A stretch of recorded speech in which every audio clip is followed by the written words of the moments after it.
We had avoided Mexico City for a long time. It's dangerous. They rob people there. Chilangos are scammers. That's what we often heard. We thought, we don't need to experience Mexico City. It's just a big, busy city. We were so wrong. We did need to experience this city. And it's so much more than we realized.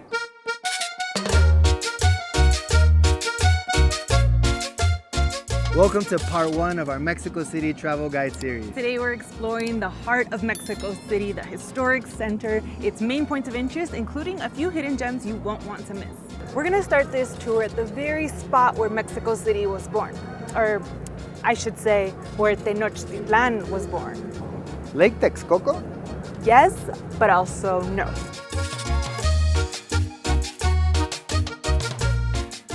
It's time for a quick story.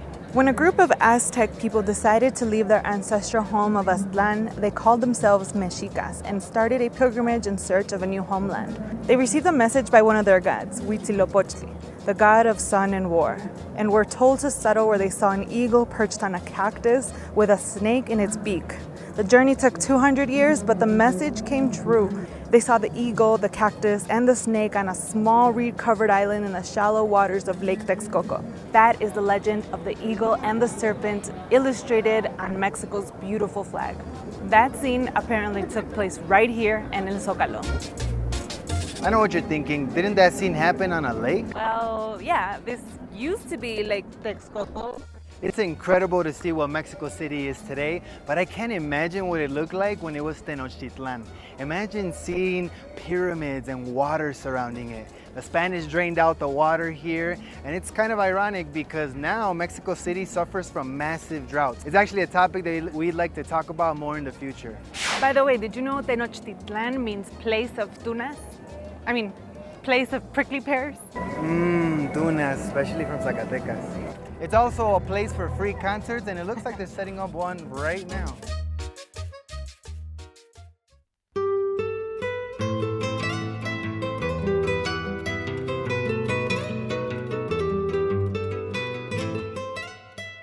La Catedral is without a doubt one of the most important buildings in Mexico City's historical center. Not just for its religious significance, but it also contains 5 centuries worth of Mexican art and architecture.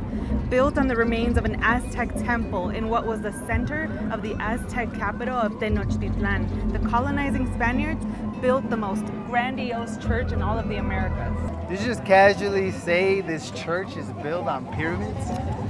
I didn't mean for it to come out that casual, but when you put it that way. Yeah, it's actually quite common throughout Mexico and in other countries colonized by Spain. They would knock down indigenous people's most sacred temples and build Catholic churches right in their place as a way to assert their power. Yo, that's dark. To build this cathedral, they literally used the stones of the destroyed temple of the god Huitzilopochtli, god of war and main deity of the Aztecs. It took 250 years to build due to a number of challenges, one of them being that it was starting to sink. This cathedral is one of few places where you'll find a black Christ. So Black Jesus, a sinking church, and the remains of one of the world's greatest civilizations? This place is amazing. Yes, and actually right behind the cathedral, you'll find what's left of this Aztec capital city, which is the ruins of Templo Mayor, the next stop on today's tour.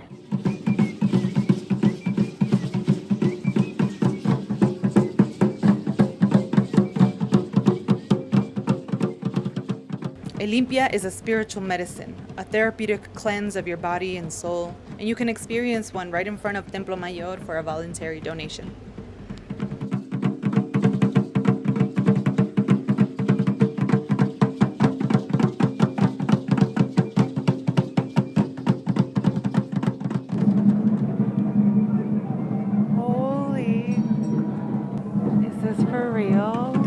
Look, it's the serpent Quetzalcoatl. I remember when we first saw the Colosseum in Italy, and I thought that was really cool, but I didn't feel really connected to it. This gives me goosebumps. When I first saw this, it's exactly the same thing I thought. When we were in Italy, you would walk around and see ruins within Rome, like walking in the street, and it felt like a museum. Mexico City is no different. The detail of what's left in these ruins is just, I don't know, breathtaking. It kind of like makes you sad, and at the same time it makes you appreciate what's still left. But this is, wow, these are our roots. This is who we are. So we got excited and walked directly onto this pedestrian bridge to oversee the Templo Mayor, but I think the entrance to the museum is back that way. So I think the largest and most famous museum in Mexico City is the Anthropology Museum, which is known for collecting artifacts. Its mission is to preserve artifacts. But the museum here at Templo Mayor is specifically dedicated to preserving this part of the Aztec capital, Templo Mayor. So if you want to specifically learn about Tenochtitlan, this is the place to go. Do not miss out on this museum. Templo Mayor archaeological site will give you a glimpse at what this place was like before the arrival of the Spanish in the 1500s. This museum is so impactful because this is what's left of the temples that were destroyed to build the cathedral we just saw. It was the center of religious life for ancestral Mexicans. When you enter, you'll start with the ruins before you enter the main museum, and admission is 95 pesos per person. Hey, I think I've seen this before. I think this is the same script that was written in the Anthropology Museum of Jalapa, Veracruz. ¿De dónde venimos? ¿A dónde vamos? Pretty sure it is the same one. Wow, it looks even cooler from this angle. Wow. This is much bigger than I thought it was. Oh. Those jaguar noises keep getting me. Wow, come on, come on, come on. Let's go down there. Wow, this is seriously so cool. Look at how close we are to this thing. Cabeza del Quetzalcóatl. ¿Y estos qué serán? They look like wells? ¿Serán pozos? I am in so much awe. The volcanic rock, the details in the designs, every rock just intentionally placed. Paseo Madero, in my opinion, is the main artery to Mexico City's heart. This pedestrian street has so much life in Mexico City. You can experience all of Mexico City in this exact street. There's restaurants, there's historical buildings, museums, churches, oof, so many things. And these tacos de canasta look bomb right now. We have never tried these tacos de canasta, but check out this long line. They might be worth this entire line. Tacos de canasta are iconic to Mexico City. We actually saw it on Taco Chronicles. Normally they're sold on a bike because they're the blue collar, on the go eats for people who live and work in different places around this city. But this is the first time I actually see an establishment, which is pretty cool. We won't be trying the tacos de canasta right now because we're saving room for something else. Whether or not this is considered a hidden gem is questionable, but it's definitely hidden, and it's definitely something you don't want to miss when you're in Mexico City, and that's La Casa de Toño, and that's where we're going for lunch today. Casa de Toño is a chain restaurant from Mexico City, and you'll find locations throughout the entire city, but since we're on Paseo Madero, I'll show you the one that's semi-hidden up in this building right up there. You got to go up through the escalators. It's like a mall type of thing. But like I said, they're all over the city, and you could eat at any one of these. We've tried several, and they're all amazing. Let's take you to the one that we're going to today. If it's your first time here in Mexico City, I highly recommend it. They have all kinds of varieties of food like enchiladas, tostadas, pozole. They're mainly known for pozole, and this restaurant is what us Latinos like to call las 3B. Bueno, bonito, y barato. The food is delicious, the service is super fast, and the prices are very reasonable. So if it's your first time having pozole, La Casa de Toño is the perfect place to try it. The main part of the beauty of Paseo Madero is the contrast. You've got this modern building here and this very old colonial structure here. Looks like a palace. Look at this door. Amazing. I mean, if I was in a shopping mood, I would go look for some shoes at Aldo. Or if I wanted to get my taxes done, I would go get my taxes or a tattoo, piercings, Dunkin' Donuts, buy an iPhone. Looks like they offer just about everything here. It's crazy. There's restaurants. You can pretty much eat anything from all over the world and all over Mexico, like comida china. Yeah, you would have to go through these little side streets though, like there's Chinese restaurants. That way, Mexican restaurants. That way, ooh, a makeup store. Look, come with me. I'm running out of mascara and I want to show you my favorite brand of mascara of all time. This is Super Lash. I used to buy these on my visits to Mexico when I was younger, and to this day, it's my favorite and preferred mascara. This is what I'm wearing now. And they have one that comes infused with mamey and aguacate, which are super, super good for nourishing your lashes. 30 pesos or less than $2 for the world's best mascara. This is not sponsored, by the way. I just really like this mascara.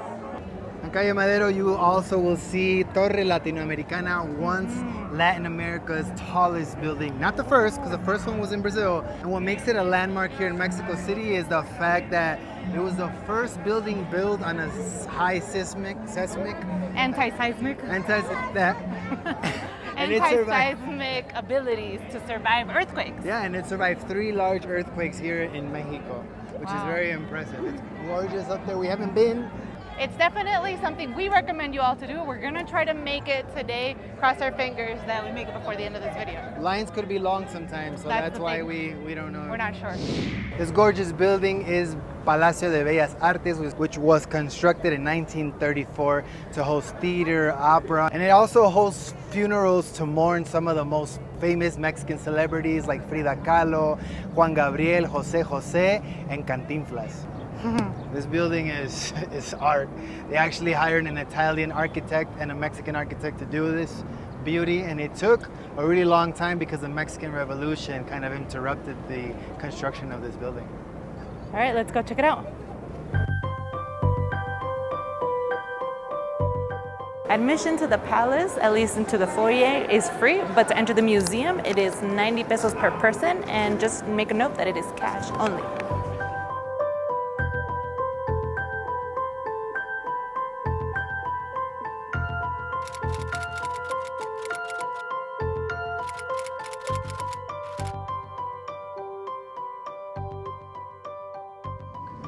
Ooh, is it time for a coffee yet? Actually, it is time for coffee. Where should we go? I mean, there's a Cielito Querido, there's a Starbucks. No, not a Starbucks. No, actually, there is a hidden gem of a coffee spot right in front of Palacio de Bellas Artes. Let's take you there.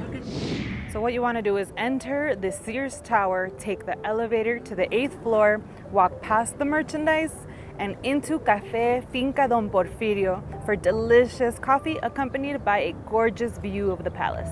FYI, because it's so popular, guests have a 40-minute time limit so everyone can enjoy coffee with this view.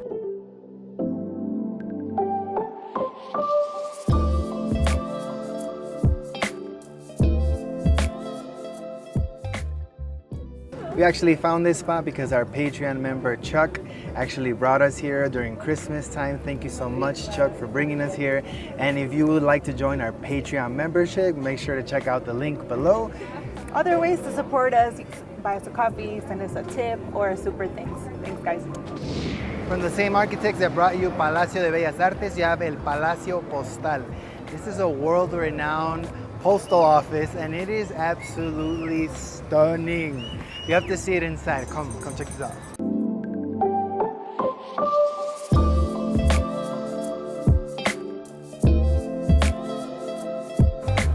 Are you kidding? This is the most beautiful post office I've ever seen.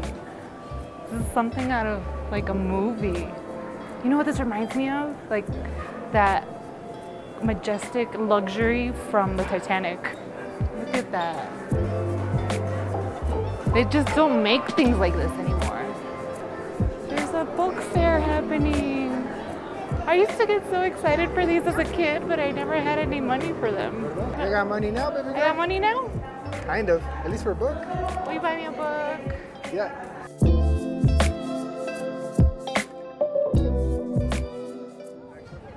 We're finally arriving to one of my favorite spots in Mexico City, and that is the Alameda Central. The Alameda is not just a place where people gather, it's not just a garden, it's honestly the best place to people watch and to get an essence of what Mexico City's spirit really is. This is where you come and buy things you don't need. An extra hair clip, socks, Super Mario hats, you need a snack, you got elotes, esquites, jicaletas, which are paletas de jicama. One of my favorite things about this park is coming to see the dancers.